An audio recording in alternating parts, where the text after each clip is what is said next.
Deus te abençoe, Jesus Cristo te proteja e o Santo Espírito de Deus te ilumine nas Santas Escrituras. Obrigado mais uma vez pela audiência. É bênção para você, para mim em primeiro lugar. Compreender a palavra do Senhor, ler, tomar esse hábito para si, deixar um pouco as redes sociais, as séries, tudo. Deixar um pouco de lado para ganhar tempo em estudar, em ler a palavra de Deus e tentar compreendê-la, pelo menos alguma lição. Então, nesse intuito, essa oração nossa, nesta oração vamos continuar a primeira carta aos Coríntios, concluindo dos capítulos 13 ao 16, concluindo a carta, graças a Deus. Mais um dia para lermos a palavra. Ótima leitura, que Deus te abençoe. Capítulo 13. Ainda que eu fale as línguas dos homens e dos anjos, se não tiver amor, serei como o bronze, que soa, ou como o símbolo que retine. Ainda que eu tenha o dom de profetizar e conheça todos os mistérios e toda a ciência, ainda que eu tenha tamanha fé, a ponto de transportar montes, se não tiver amor, nada serei.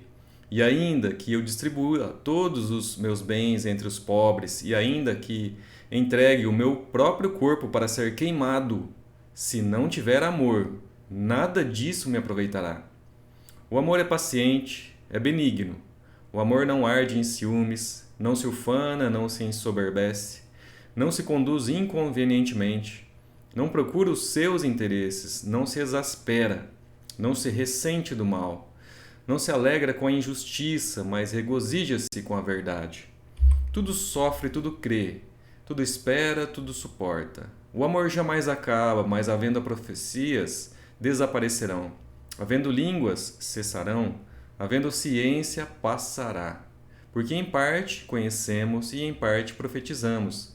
Quando, porém, vier o que é perfeito, então o que é em parte será aniquilado. Quando eu era menino, falava como menino, sentia como menino, pensava como menino. Quando cheguei a ser homem, desisti das coisas próprias de menino, porque agora vemos como em espelho, obscuramente. Então veremos face a face. Agora conheço em parte, então conhecerei como também sou conhecido. Agora, pois, permanecem a fé, a esperança e o amor. Estes três, porém o maior destes é o amor. Capítulo 14. Segui o amor e procurai com zelo os dons espirituais, mas principalmente que profetizeis. Pois quem fala em outra língua não fala a homens, senão a Deus, visto que ninguém o entende, e em espírito fala mistérios. Mas o que profetiza fala aos homens, edificando, exortando e consolando. O que fala em outra língua a si mesmo se edifica, mas o que profetiza edifica a igreja. Eu quisera que vós todos falasseis em outras línguas, muito mais, porém, que profetizasseis. Pois quem profetiza é superior ao que fala em outras línguas, salvo se as interpretar, para que a igreja receba edificação. Agora, porém, irmãos, se eu for ter convosco falando em outras línguas, em que vos aproveitarei? Se vos não falar por meio de revelação, ou de ciência, ou de profecia, ou de doutrina? É assim que instrumentos inanimados, como a flauta ou cítara, quando emitem sons, se não os derem bem distintos, como se reconhecerá o que se toca na flauta ou cítara? Pois também, se a trombeta der som incerto, quem se preparará para a batalha? Assim vós, se com a língua não disserdes palavra compreensível, como se entenderá o que dizeis? Porque estareis como se falasseis ao ar? Há, sem dúvida, muitos tipos de vozes no mundo, nenhum deles, contudo, sem sentido. Se eu, pois, ignorar a significação da voz, serei estrangeiro para aquele que fala, e ele estrangeiro para mim. Assim também vós, visto que desejais dons espirituais, procurai progredir para a edificação da igreja. Pelo que o que fala em outra língua deve orar para que a possa interpretar. Porque se eu orar em outra língua e o meu espírito ora de fato, mas a minha mente fica infrutífera, que farei, pois? Orarei com o espírito, mas também orarei com a mente. Cantarei com o espírito, mas também cantarei com a mente. E se tudo disseres apenas em espírito, como dirá o indouto o amém depois da tua oração, da tua ação de graças? Visto que não entende o que dizes, porque tu de fato dás bem as graças, mas o outro não é edificado. Dou graças a Deus porque falo em outras línguas mais do que vós outros. Contudo, prefiro falar na igreja 5 palavras com o meu entendimento para instruir outros, a falar 10.000 palavras em outra língua. Irmãos, não sejais meninos no juízo, na malícia, sim, sede crianças. Quanto ao juízo, sede homens amadurecidos. Na lei está escrito: falarei a este povo por homens de outras línguas e por lábios de outros povos, e nem assim me ouvirão, diz o Senhor. De sorte que as línguas constituem um sinal não para os crentes, mas para os incrédulos. Mas a profecia não é para os incrédulos, e sim para os que creem. Se, pois, toda a igreja se reunir no mesmo lugar e todos se puserem a falar em outras línguas, no caso de entrarem indoutos ou incrédulos, não dirão porventura que estáis loucos? Porém, se todos profetizarem e entrar algum incrédulo ou indouto, é ele por todos convencido e por todos julgado. Tornam-se-lhes manifestos os segredos do coração, e assim prostrando-se com a face em terra, adorará a Deus, testemunhando que Deus está de fato no meio de vós. Que fazer, pois, irmãos? Quando vos reunis, um tem salmo, outro doutrina, este traz revelação, aquele outra língua, e ainda outro interpretação. Seja tudo feito para edificação. No caso de alguém falar em outra língua, que não sejam mais do que 2 ou quanto muito 3, e isto sucessivamente, e haja quem interprete. Mas não havendo intérprete, fique calado na igreja, falando consigo mesmo e com Deus. Tratando-se de profetas, falem apenas 2 ou 3, e os outros julguem. Se porém vier a revelação a outrem que esteja sentado, cale-se o primeiro, porque todos podereis profetizar, um após o outro, para todos aprenderem e serem consolados. Os espíritos dos profetas estão sujeitos aos próprios profetas, porque Deus não é de confusão, e sim de paz. Como em todas as igrejas dos santos, conservem-se as mulheres caladas na igreja, porque não é lhes permitido falar, mas estejam submissas, como também a lei o determina. Se, porém, querem aprender alguma coisa, interroguem em casa a seu próprio marido, porque a mulher é vergonhoso falar na igreja. Porventura a palavra de Deus se originou no meio de vós, ou veio ela exclusivamente para vós outros? Se alguém se considera profeta ou espiritual, reconheça ser mandamento do Senhor o que vos escrevo, e se alguém o ignorar, será ignorado. Portanto, meus irmãos, procurai com zelo o dom de profetizar, e não proibais o falar em outras línguas. Tudo, porém, seja feito com decência e ordem. Capítulo 15. Irmãos, venho lembrar-vos o evangelho que vos anunciei, o qual recebestes e no qual ainda perseverais. Por ele também sois salvos, se tiverdes a palavra tal como vô-la preguei, a menos que tenhais crido em vão. Antes de tudo vos entreguei o que também recebi, que Cristo morreu pelos nossos pecados, segundo as Escrituras, e que foi sepultado e ressuscitou ao terceiro dia, segundo as Escrituras. E apareceu a Cefas e depois aos 12. Depois foi visto por mais de 500 irmãos de uma só vez, dos quais a maioria sobrevive até agora, porém alguns já dormem. Depois foi visto por Tiago, mais tarde por todos os apóstolos. E afinal, depois de todos, foi visto também por mim, como por um nascido fora de tempo. Porque eu sou o menor dos apóstolos, que mesmo não sou digno de ser chamado apóstolo, pois persegui a igreja de Deus. Mas pela graça de Deus sou o que sou. E a sua graça que me foi concedida não se tornou vã. Antes trabalhei muito mais do que todos eles. Todavia não eu, mas a graça de Deus comigo. Portanto, seja eu ou sejam eles, assim pregamos, assim crestes. Ora, se é corrente pregar-se que Cristo ressuscitou dentre os mortos, como, pois, afirmam alguns dentre vós que não há ressurreição de mortos? E se não há ressurreição de mortos, então Cristo não ressuscitou? E se Cristo não ressuscitou, é vã a nossa pregação, e vã a vossa fé. E somos tidos por falsas testemunhas de Deus, porque temos asseverado contra Deus que ele ressuscitou a Cristo, ao qual ele não ressuscitou, se é certo que os mortos não ressuscitam. Porque se os mortos não ressuscitam, também Cristo não ressuscitou. E se Cristo não ressuscitou, é vã a vossa fé, e ainda permaneceis nos vossos pecados. E ainda mais, os que dormiram em Cristo pereceram. Se a nossa esperança em Cristo se limita apenas a esta vida, somos os mais infelizes de todos os homens. Mas, de fato, Cristo ressuscitou dentre os mortos, sendo ele as primícias dos que dormem. Visto que a morte veio por um homem, também por um homem veio a ressurreição dos mortos.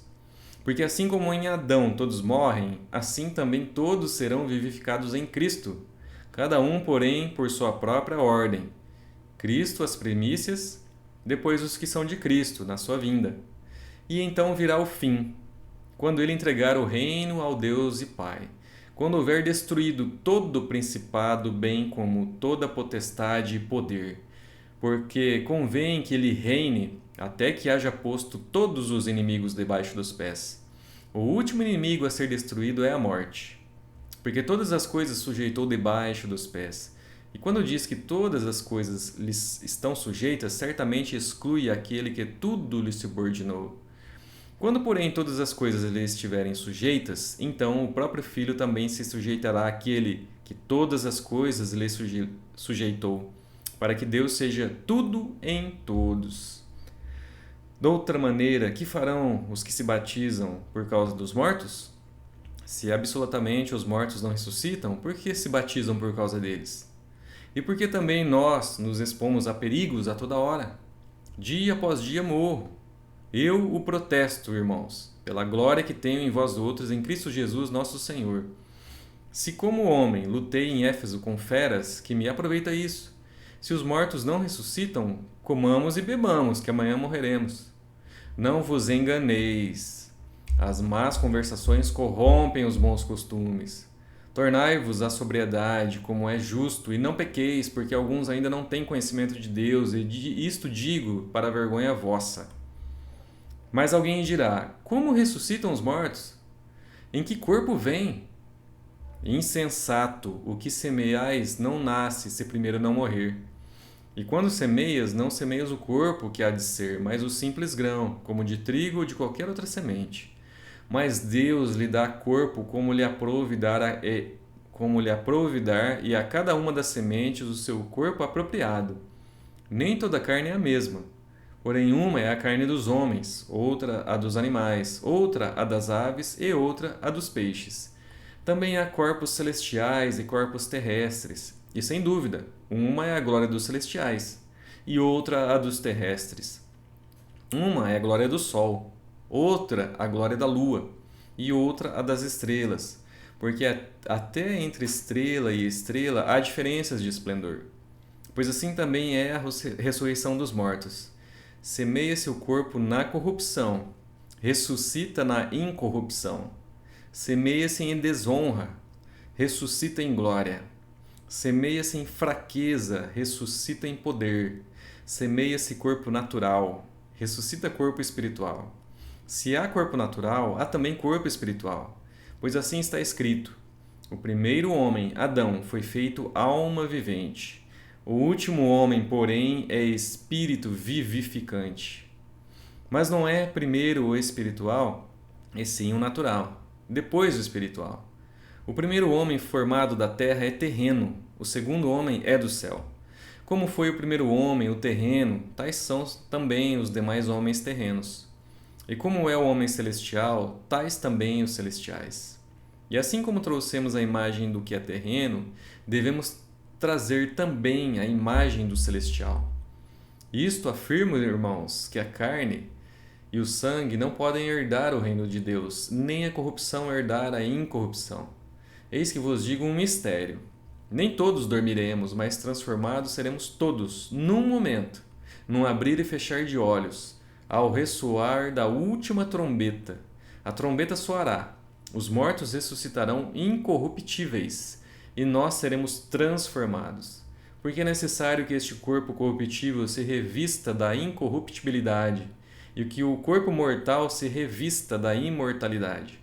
E quando este corpo corruptível se revestir de incorruptibilidade, E o que é mortal se revestir de imortalidade, então se cumprirá a palavra que está escrita: tragada foi a morte pela vitória. Onde está, ó morte, a tua vitória? Onde está, ó morte, o teu aguilhão? O aguilhão da morte é o pecado, e a força do pecado é a lei. Graças a Deus que nos dá a vitória por intermédio de nosso Senhor Jesus Cristo. Portanto, meus amados irmãos, sede firmes, inabaláveis e sempre abundantes na obra do Senhor, sabendo que no Senhor o vosso trabalho não é vão. Capítulo 16. Quanto à coleta para os santos, fazei vós também, como ordenei às igrejas da Galácia. No primeiro dia da semana, cada um de vós ponha de parte em casa, conforme a sua prosperidade, e vá juntando para que se não façam coletas quando eu for. E quando tiver chegado, enviarei com cartas para levarem as vossas dádivas a Jerusalém aqueles que aprovardes. Se convier que eu também vá, eles irão comigo. Irei ter convosco por ocasião da minha passagem pela Macedônia, porque devo percorrer a Macedônia. E bem pode ser que convosco me demore ou mesmo passe o inverno, para que encaminhemos nas viagens que eu tenha de fazer. Porque não quero agora ver-vos apenas de passagem, pois espero permanecer convosco algum tempo, se o Senhor o permitir. Ficarei, porém, em Éfeso até ao Pentecostes, porque uma porta grande e oportuna para o trabalho se me abriu, e há muitos adversários. E se Timóteo for, vede que esteja sem receio entre vós, porque trabalha na obra do Senhor como também eu. Ninguém, pois, o despreze, mas encaminhai-o em paz para que venha ter comigo, visto que o espero com os irmãos. Acerca do irmão Apolo, muito lhe tenho recomendado que fosse ter convosco em companhia dos irmãos, mas de modo algum era vontade dele ir agora. Irá, porém, quando se lhe deparar boa oportunidade. Sede vigilantes, permanecei firmes na fé, portai-vos varonilmente, fortalecei-vos. Todos os vossos atos sejam feitos com amor. E agora, irmãos, eu vos peço o seguinte: sabeis que a casa de Estéfanas são as primícias da Acaia e que se consagraram ao serviço dos santos. Que também vos sujeiteis a esses tais, como também a todo aquele que é cooperador e obreiro.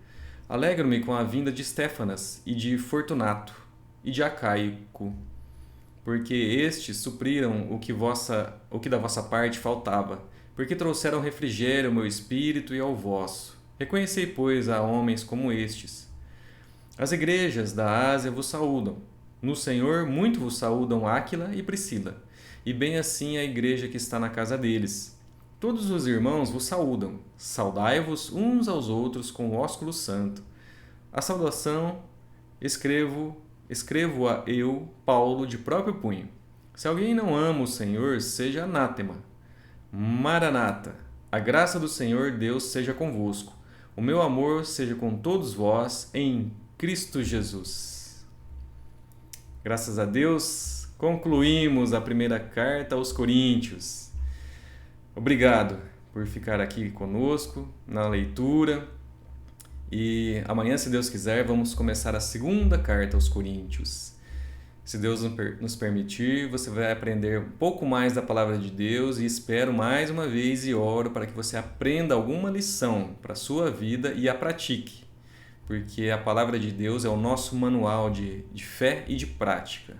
Sem ela é terrível passar aqui nessa vida com tanta tribulação. Então, Deus te abençoe e até lá!